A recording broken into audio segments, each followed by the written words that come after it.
I'm Jasmine Moradi, and you are listening to the Power of Audio, Science, and AI.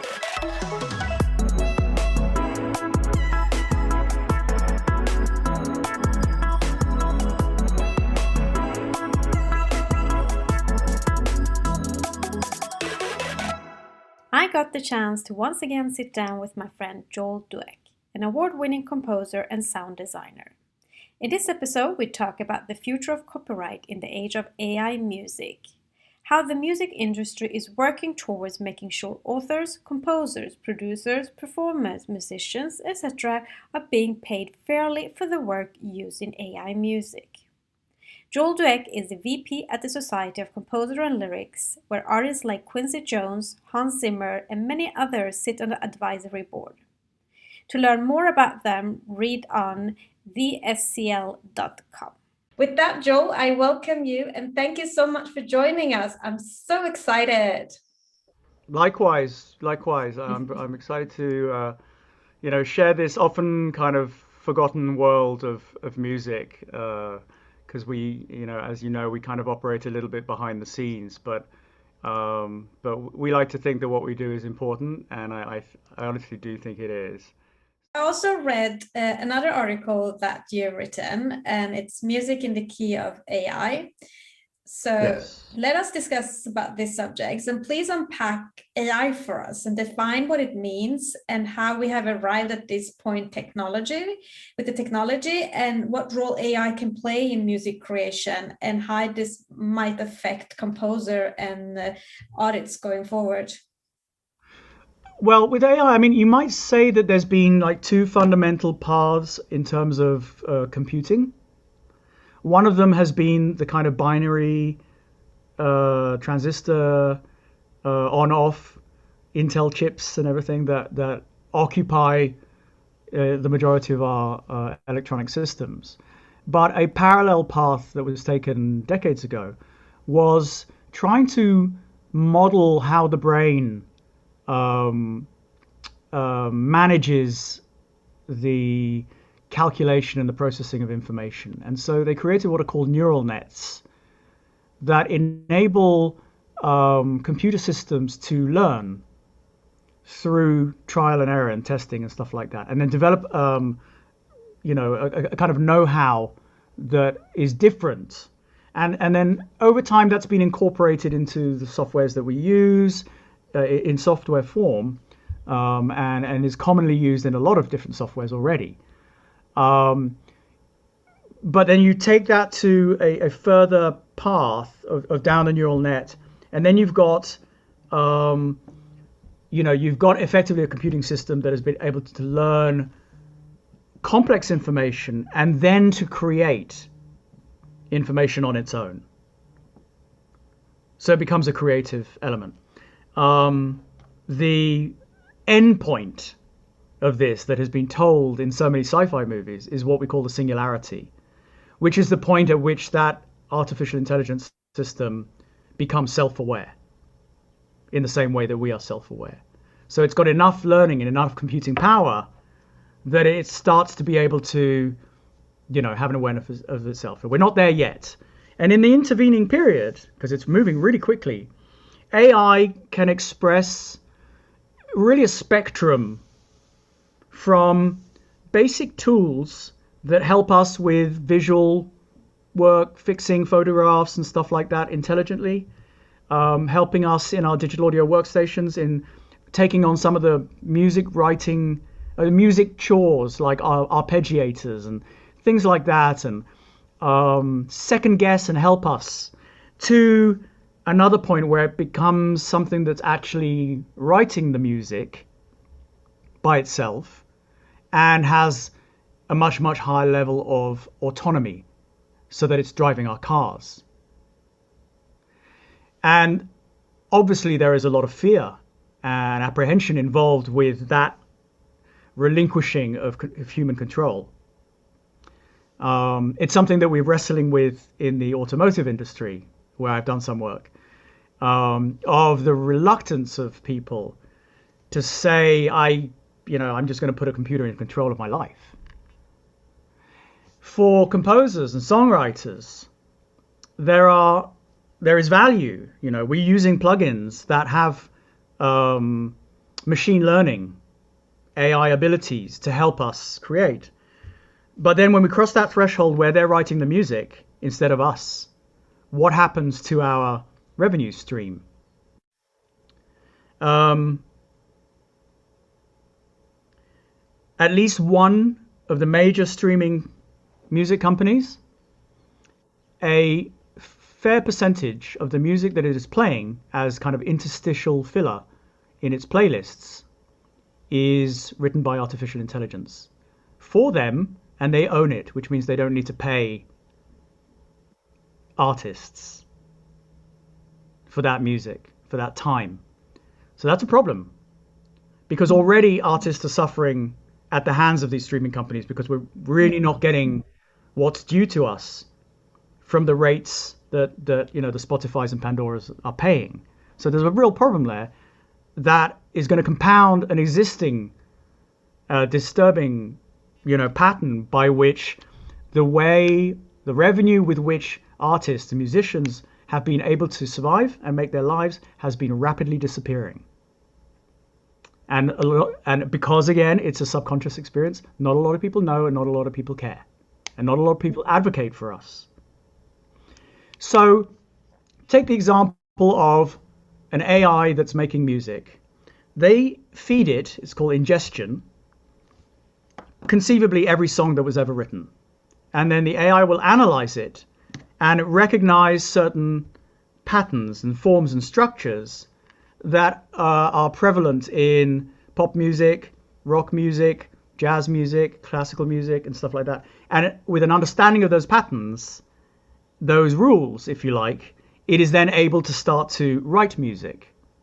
Now, the problem is that as an artist, when we sell our music, we sell it with the intention that you can enjoy and listen to it. We do not sell it with the intention that you're then going to take that, put it into a computer system that is then going to model it and regurgitate a sound-alike, which is very often what people want, based on your track.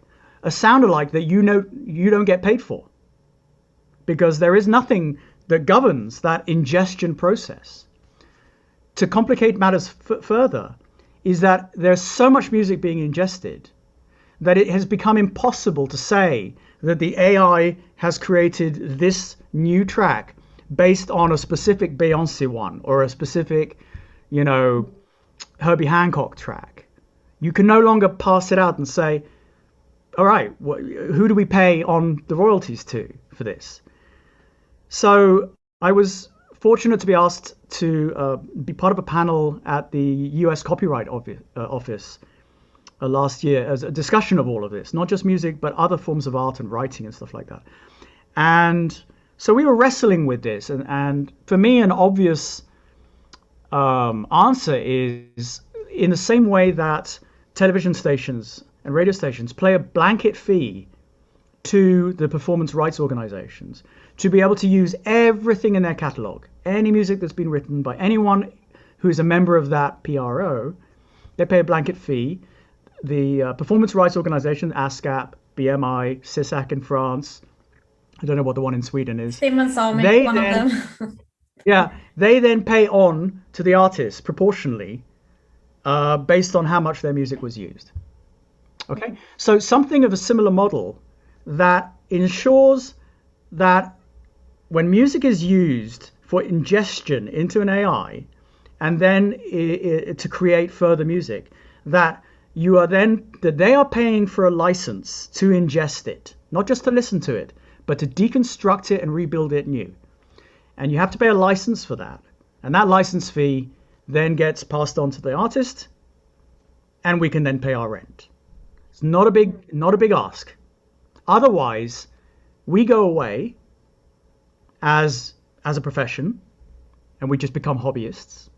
And then AI music is basically all we'll have.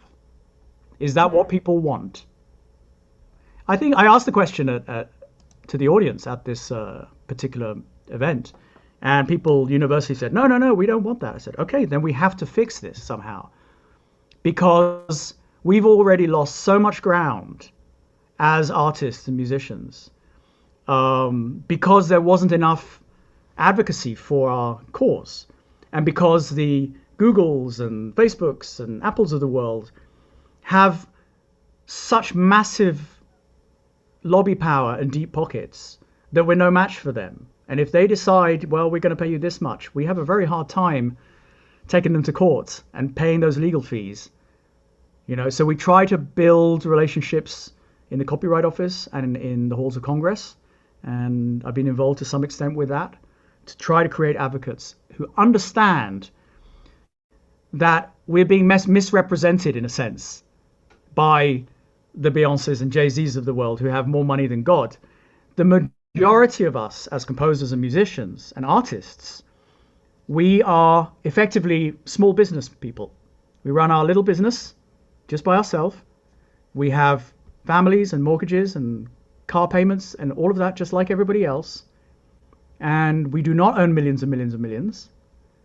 We're lucky if we make enough to pay what we need to these days. And we have to be really creative about, working multiple different jobs and stuff like that. So there are important things on the line.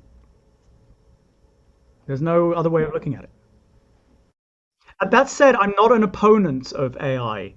As I said earlier on, I'm a nerdy kind of composer. I love that it's going to this place. Like Man-Made Music, which has now renamed itself Made Music Studio. It's a big evolution. Has a partnership that they forged with a company that does AI music, but instead of writing the music from scratch, it takes the stems that we composers have written and then comes up with creative ways to make them work together. So the quality of what it does or what it puts out not only is much higher, because it's not kind of random, neural net thinking this would be a nice melody. It's based on stuff that humans have actually created. So the result is better, and then we're able to hold the hand of the revenue stream and ensure that it comes back to the composers. So it's not completely a bad thing, and it's not going to go away. So for me, as with all these things, we have to find a way to embrace it, own it, and make it work for us as artists and creators. Yeah, I mean, the copywriting side of it, making sure that, people get paid for it, but it can still be creative. But what is your opinion? How good is AI music? Actually, a few days ago, a friend of mine that is very much looking into the future of AI music, he actually posted on Facebook somebody that has created Amy Winehouse music based on that. So I didn't really exactly understood it. Is it like they've taken all of her songs and then the AI music can create new songs, but she's not alive, and then make it sound like exactly, because they can there's a certain vibe, a style, a rhythm, like a DNA that each artist has, like yes, a sonic exactly. DNA. And the AI can deconstruct that and know what those elements are. And particularly with pop, it's much easier. With ambience, it's the easiest of all. With jazz, it's much harder. And with classical, it's much harder.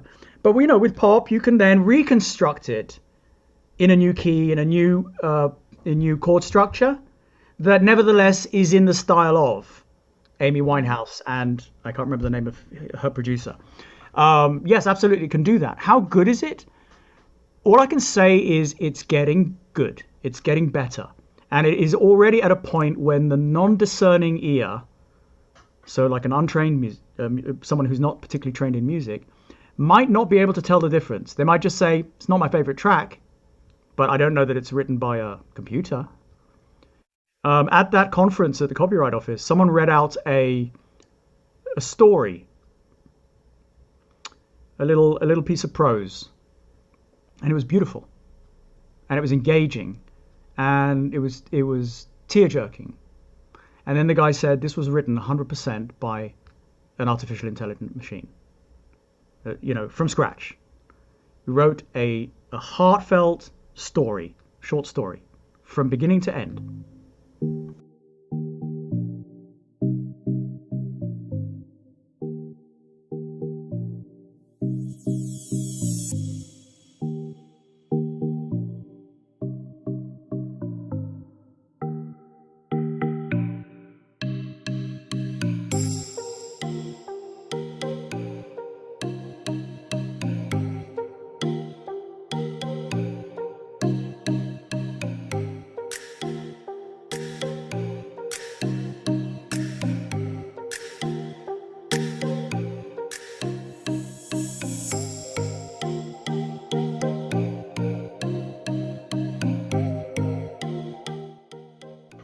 mean, we will get to that singularity. I think it depends on one sense of what consciousness is, and that's obviously a much deeper conversation. Is it something that's housed in the brain, or is it something that's bigger? If it's something that's housed in the brain, then very feasibly an AI, once it reaches a certain level of complexity, could become self-aware.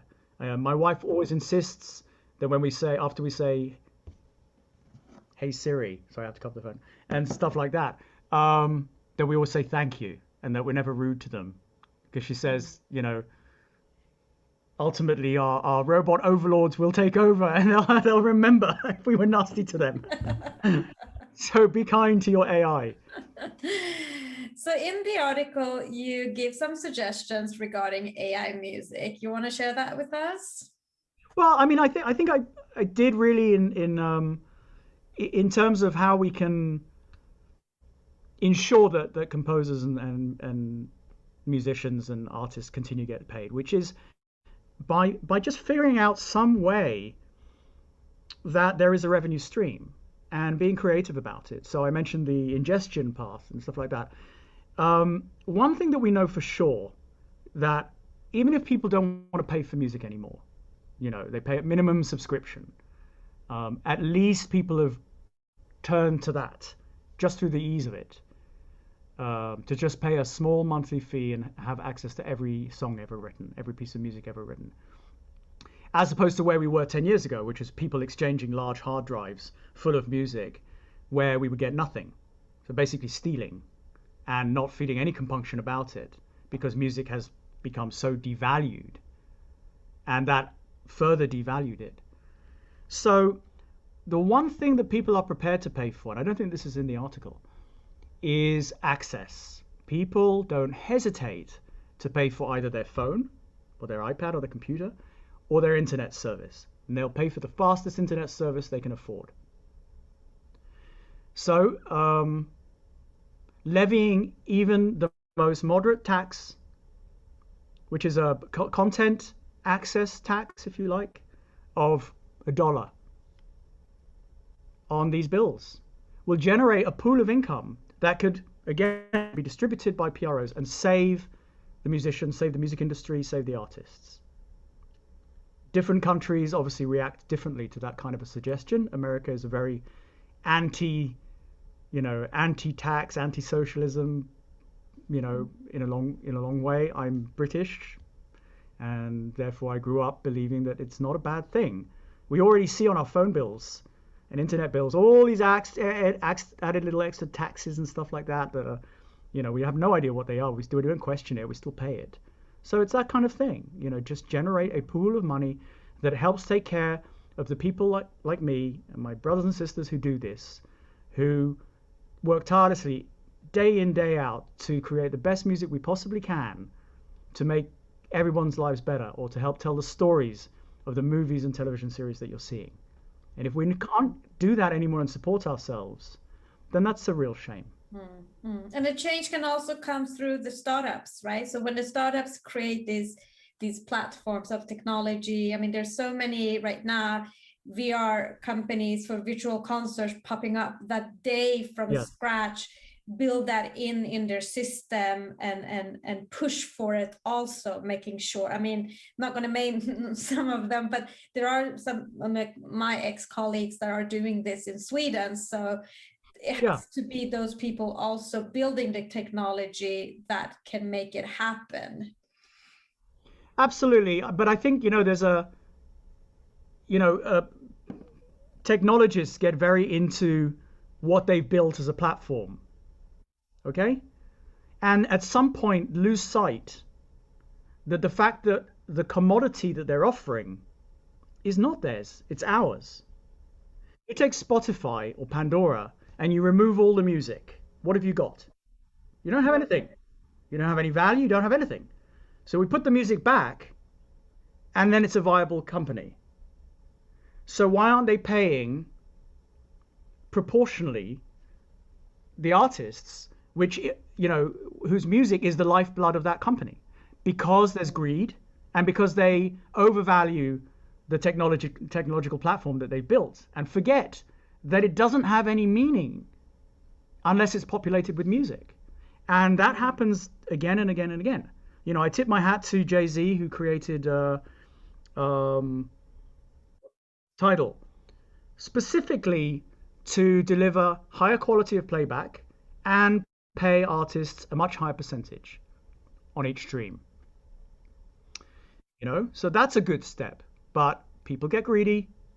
They see a market, they see an opportunity, and they realize that the musicians don't have the lobbying power or the advocates to stop them or to take them to court.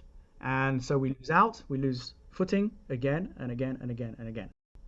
So what needs to change, if you want like to sum it all up, everything that we've talked about, is even though music and sound is subconscious, it drives a hugely important part of our human function, choices, decisions, and that by becoming conscious about that helps us, use it to the fullest as brands. By becoming conscious of it as technologists and listeners, we start to reintroduce a sense of value to the music that we're listening to. The people actually wrote it. And so we need to make the unconscious conscious. We need to make people recognize something that is inherently part of them. It's like asking you to stare at the back of your hand. It's like, well, why? I know it's there. It's like, no, I want you to stare at it. I want you to become really aware of this part of you that is a musical part, that we are musical beings. So how do you can make it conscious then? How? I think one good way, apart from doing these kinds of interviews and spreading that, that particular gospel, is to create experiences that champion that particular aspect. And that's something that I'm very driven by, which is to create, XR, extended reality experiences that are music or sound driven. Rather than visual driven and then the sound is kind of slaved to that. But experiences that take you somewhere else to a point of absolute transcendence in a way that visuals could never do, but in a way that a choir and a requiem can.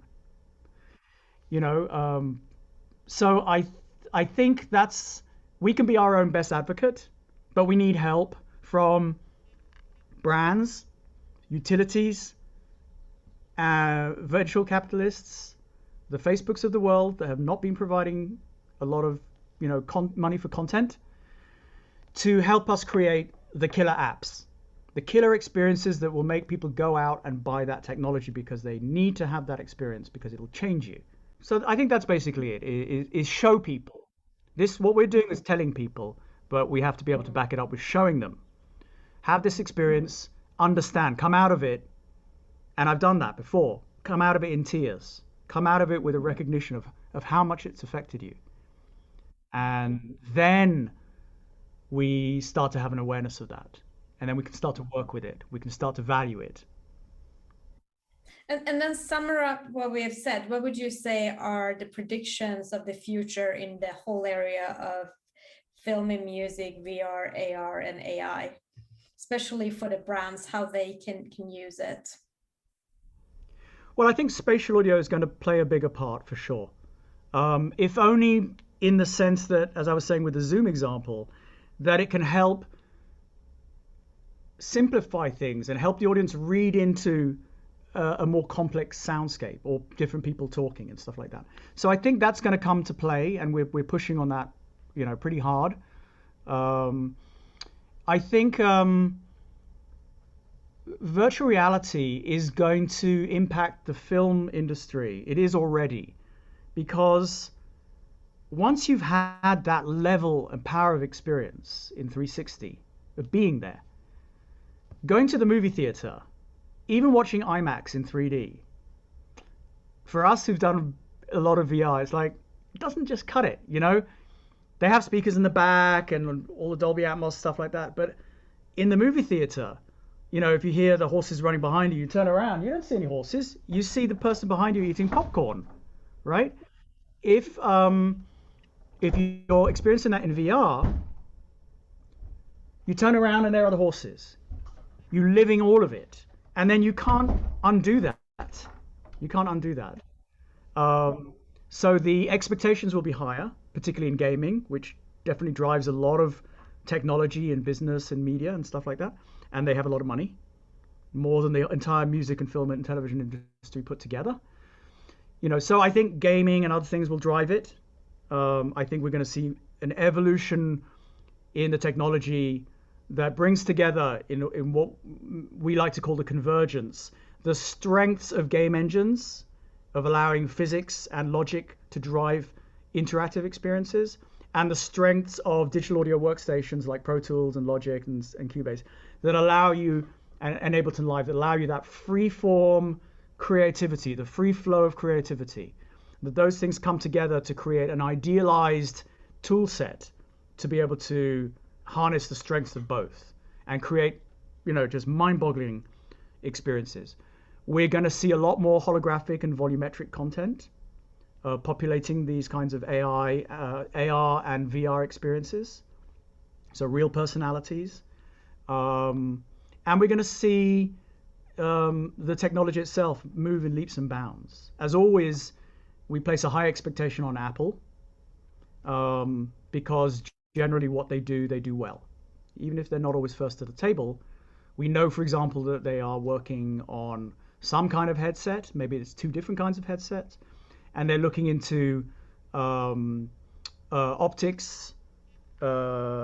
elements that are made of polymers that are incredibly light, so that they will be comfortable to wear for long periods of time, which is one of the issues of VR headsets and stuff like that. So I think it's going to be driven by technology, absolutely. I would like to think that it will also be driven as much or more by creative ideas that really push the envelope. It's not something we're seeing yet, but I'm holding out hope. It's what I'm trying to do myself and my partner, and it's what I teach and encourage everyone who works in sound and music in some capacity to start thinking about. If you can put your sound and music everywhere, not just in a left speaker and a right speaker or in a surround speaker, but anywhere you want, what are you going to do with that? How are you going to take advantage of it? How are you going to create an experience that is going to shift a person's experience fundamentally? That's the challenge. Thank you very much, Joel. Thank you, Jasmine. It's been a pleasure. Well, that's all for today's episode of The Power of Audio, Science and AI. I'm Jasmine Moradi, your host, and thank you very much for listening. Don't forget to subscribe and support by sharing this content on your social media. This episode is supported by Stockholm Music City.